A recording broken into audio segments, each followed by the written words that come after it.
आज का क्वेश्चन है maximum sum increasing subsequence. Given an array of n positive integers, find the sum of maximum sum subsequence of the given array such that the integers in the subsequence are sorted in strictly increasing order, that is strictly increasing subsequence. तो question में दो चीज़ें given है, एक array है, एक उसकी length given है। अब करना क्या है, इस एरे में एक ऐसा सबसीक्वेंस फाइंड करना है, एक ऐसा सबसीक्वेंस फाइंड करना है। यहाँ पे दो कंडीशन है, पहली कि उस सबसीक्वेंस के जितने भी एलिमेंट्स हैं वो सारे स्ट्रिक्टली इंक्रीजिंग ऑर्डर में होने चाहिए, और दूसरी कंडीशन है कि जो भी सबसीक्वेंस होगा उसका जो सम होगा एलिमेंट्स का वो मैक्सिमम होना चाहिए। मतलब ये दो चीज़ें सेटिस्फाई हो रही हैं किसी एक सबसीक्वेंस में। उस वाले केस में जो ये वाली चीज़ है मैक्सम, इसी चीज़ को रिटर्न करना है।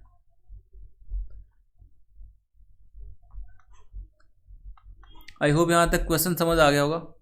तो जैसे कि ये वाली एरे, इसमें कुछ एलिमेंट्स है, अगर इसमें टोटल सबसीक्वेंस आएंगे कितने आएंगे, 1 2 3 4 5 6 7 8 9 10, इसकी साइज 10 है तो टोटल 10 की पावर 10, 2 की पावर 10 सबसीक्वेंस होंगे। अब इनमें से वो वाला सबसीक्वेंस फाइंड करना है जिसके एलिमेंट्स स्ट्रिक्टली इंक्रीजिंग ऑर्डर में हो और उस सबसीक्वेंस का जो सम है वो मैक्सिमम हो। बेसिकली सम ही फाइंड करना है, जो मैक्सिमम सम है उसी को रिटर्न करना है। तो जैसे कि ये वाली एरे, इसमें अगर इंक्रीजिंग सबसीक्वेंस देखते हैं स्ट्रिक्टली इंक्रीजिंग, तो 7 8 9, एक तो ये होगा, फिर 5 6 8 9, इसी तरह से 5 6 9 होगा, और फिर एंड वाला 1 2 3 होगा। अब जो ये है, मतलब जो ये सब सीक्वेंस है, इनकी अगर सब एरे फाइंड करें तो वो भी स्ट्रिक्टली होंगी, पर हमें लॉन्गेस्ट देख लेते हैं क्योंकि जो मैक्सिमम सम आएगा वो लॉन्गेस्ट वाली से ही आएगा, तो इसलिए बाकियों को लिखा नहीं है। तो इनका सम कुछ ऐसे होगा, इसका 24 है, इसका 14 और 6 20, और इसका 6। तो यहाँ पे जो मैक्सिमम सम है वो ये है, तो आंसर यही है, इसको रिटर्न करना है। तो इसको अचीव कैसे करेंगे उसको एक बार देख लेते हैं। तो इसको अप्रोच कैसे करेंगे वो देख लेते हैं। तो हमें क्या फाइंड करना है, 0 से लेके n तक की जो ये लेंथ है एरे की, इसमें जो भी स्ट्रिक्टली इंक्रीजिंग ऑर्डर में सबसीक्वेंस बनेगा उसका जो मैक्सिमम सम होगा वो हमें फाइंड करना है, वही रिटर्न करना है। तो यहाँ पे इस एग्जांपल की हेल्प से समझ लेते हैं कि इसको करना कैसे है। मान लेते हैं कि हम एक पोजीशन पे हैं आई पे, आई 0 से लेके n तक होगा। तो अगर हमें आई तक के जितने भी सबसीक्वेंस हैं, कौन से सबसीक्वेंस, स्ट्रिक्टली इंक्रीजिंग सबसीक्वेंस, अगर आई तक के मतलब पोजीशन तक के ये चीज़ हमें पता चल जाती है, तो जैसे ही कोई एलिमेंट आता है i+1 वाला, तो हम इजीली फाइंड कर सकते हैं कि जो i+1 वाला एलिमेंट है ये जो सबसीक्वेंस है इनमें से किस किस में ऐड होगा। क्योंकि अगर ऐसा आता है तो यहाँ पे i = 6 मान लेते हैं, तो 6 तक जितने भी स्ट्रिक्टली इंक्रीजिंग सबसीक्वेंस है पहले उनको लिख लेते हैं। एक तो 7 है, एक 5 है और 6 है, मतलब 5 इंडिविजुअली भी है और 5 6 मिलके भी, और 6 अकेला भी है।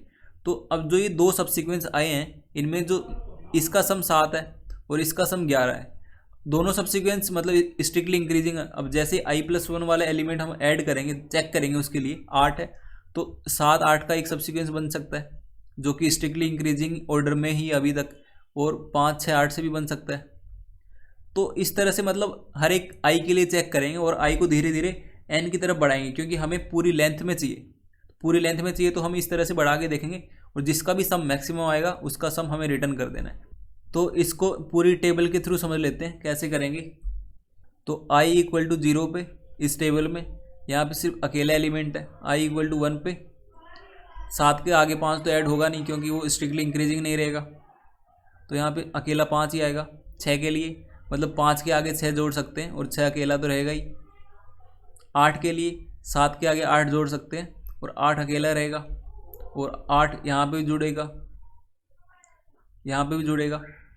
अब इस 5 के लिए चेक करेंगे, 5 इसमें कहीं नहीं जुड़ेगा तो 5 खुद में जुड़ेगा। इसी तरह से 6 के लिए चेक करेंगे, 6 इसमें नहीं जुड़ेगा, इसमें नहीं जुड़ेगा, इसमें नहीं, इसमें नहीं, इसमें जुड़ेगा और खुद तो जुड़ेगा ही। इसी तरह से 9 के लिए 9 यहाँ जुड़ेगा, यहाँ पे, यहाँ पे, यहाँ पे, यहाँ पे, यहाँ पे भी, और खुद भी। एक कहीं नहीं जुड़ेगा खुद की पोजीशन के अलावा, 2 एक के नीचे और 2 खुद की जगह पे, 3 खुद की जगह पे, 2 के नीचे, मतलब 1 2 3 और 2 3, तो ये मतलब इस तरह से इस टेबल को फिल करेंगे। तो यहाँ पे जो टेबल में मैक्सिमम सम है वो यहाँ पे इस वाले कॉलम में आ रहा है, जो कि 24 है, 28 है। तो यहाँ पे एक चीज़ और नोटिस करने वाली है, जैसे इस वाले 9 के लिए ये इसके जितने भी पहले एलिमेंट्स थे सबसे बड़ा एलिमेंट है, तो ये जितने भी सब्सिक्वेंस पहले आएंगे सब में ऐड हो रहा है। तो एक चीज़ और यहाँ पे कर सकते हैं कि हम इसको उसी सब्सिक्वेंस में ऐड करेंगे जिसका सम मैक्सिमम हो। जैसे कि इसके पिछले वाले सब्सिक्वेंस में से सिर्फ ये वाला जो सब्सिक्वेंस है उसी का जो सम है वो मैक्सिमम आ रहा है, तो बाकियों में हम अवॉइड भी कर सकते हैं, क्योंकि हमें सिर्फ मैक्सिमम सम वाला सब्सिक्वेंस चाहिए, सब्सिक्वेंस भी नहीं चाहिए, बेसिकली हमें सम ही चाहिए। तो इन सबको अवॉइड कर सकते हैं, सिर्फ इसमें ऐड कर सकते हैं, फिर भी हमारा जो आंसर है वो सही आएगा। क्यों सही आएगा, उसका रीज़न सिंपल है, क्योंकि इससे पहले तक का जो भी सब्सिक्वेंस है उनमें मैक्सिमम सम ये है, तो इसके मैक्सिमम सम के साथ कुछ ऐड करेंगे तो वो मैक्सिमम ही बनाएगा। अगर उससे छोटे वाले सम के साथ कुछ ऐड करते हैं, मतलब इस सम और इस सम में कंपेयर करते हैं, मान लेते हैं ये वाला सम ए है और जो 5 से 8 वाला सम है वो बी है, तो ए छोटा है बी से, तो दोनों तरफ 9 ऐड करेंगे तो भी सेम मतलब जो ये वाली चीज़ है ये दोनों के लिए होल्ड करेगी। तो इस क्वेश्चन को इस तरह से अप्रोच करना है। एक बार इसको थोड़ा और समझ लेते हैं कि कोड लिखते वक्त कैसे मतलब अप्रोच करेंगे। तो इसको कुछ ऐसे अप्रोच करेंगे, एक पोजीशन मान लेते हैं आई इक्वल टू इस वाली पोजीशन पे है, तो हमारा टारगेट क्या होगा कि इससे पहले जितने भी एलिमेंट्स हैं जो वो सब्सिक्वेंस फॉर्म कर रहे हैं स्ट्रिक्टली इंक्रीजिंग वाला, अगर इस 9 को ऐड करते हुए अभी भी हमारे पास स्ट्रिक्टली इंक्रीजिंग सब्सिक्वेंस फॉर्म हो रहा है, उस वाले केस में 9 उसी सब्सिक्वेंस के सम में ऐड होगा जिस सब्सिक्वेंस का सम मैक्सिमम हो। तो इसको कैसे कर सकते हैं, तो यहाँ पे सबसे पहले तो चेक कर लेंगे कि एरे ऑफ आई अगर बड़ा है, आई एथ वाला एलिमेंट अगर बड़ा है, एरे ऑफ मतलब जो भी प्रीवियस वाली रेंज है, ये इसको के मान लेते हैं, एरे ऑफ के पे कोई भी एलिमेंट है उससे अगर बड़ा है तो उसी मतलब इससे अगर बड़ा है तो इसके जो सब्सिक्वेंस बनेंगे, जो बने हैं उस सब्सिक्वेंस में से जो भी मैक्सिमम सम वाला सब्सिक्वेंस है उसी में इस एरे ऑफ आई को ऐड करना है, मतलब उसी में एरे ऑफ आई को ऐड करना है यहाँ पे प्लस। तो इस तरह से इसको अप्रोच करना है, फिर धीरे धीरे आई को आगे आगे बढ़ाते जाएंगे जब तक आई एन तक नहीं चला जाता, n-1 तक। तो ये काम करते रहेंगे, जैसे ही फिर आई एन को जाएगा रिटर्न कर देंगे जो भी मैक्सिमम सम होगा। तो इसका कोड कर देता हूँ, थोड़ा और अच्छे से समझ आ जाएगा। तो एक इंट रिजल्ट ले लेते हैं, यहाँ पे एक एरे लेनी पड़ेगी, एरे 2 ले लेते हैं, न्यू इंट जिसकी लेंथ n के इक्वली रहेगी।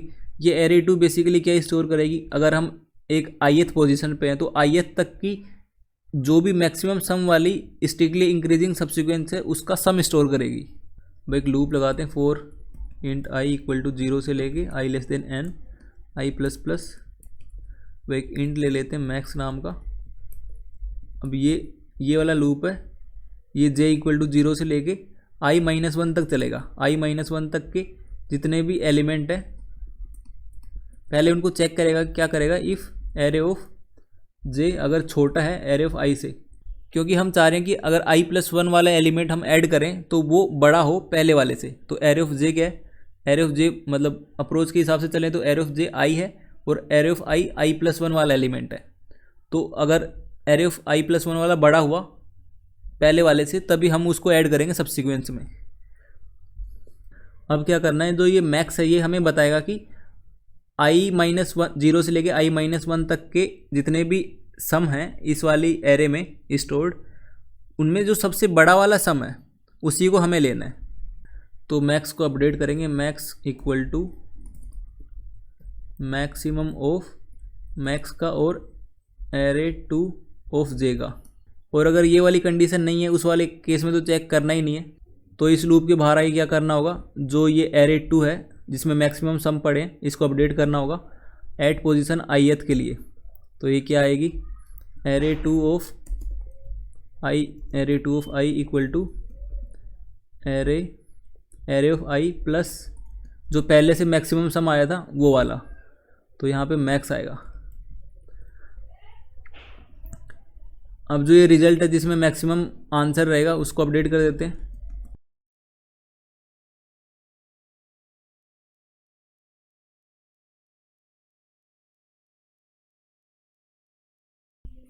फिर बाहर आके रिटर्न करना है रिजल्ट को। रन करके देखते हैं इसको।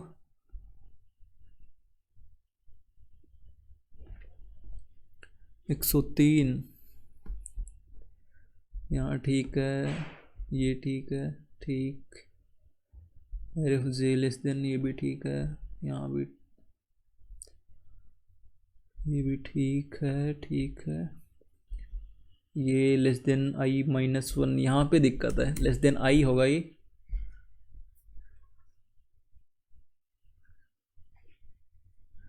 ठीक है, सबमिट।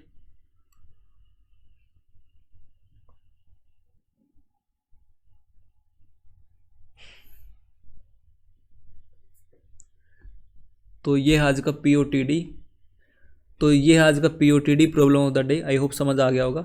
इसकी टाइम कॉम्प्लेक्सिटी होगी n², क्योंकि हम क्या कर रहे हैं, हर एक i के लिए एक लूप और चला रहे हैं j, और j की रेंज है 0 से लेके i तक, और i मैक्सिमम n तक जा सकता है। तो वर्स्ट केस में n² इसकी टाइम कॉम्प्लेक्सिटी होगी। तो यहाँ पे जो स्पेस कॉम्प्लेक्सिटी होगी वो होगी बिग ऑफ n, क्योंकि एक एरे ले रहे हैं जिसमें स्टोर करवा रहे हैं maximum some of strictly increasing सब सीक्वेंस का। तो आई होप ये क्वेश्चन आपको समझ आ गया होगा। अगर फिर भी कुछ डाउट रहती है तो आप कमेंट सेक्शन में पूछ सकते हो।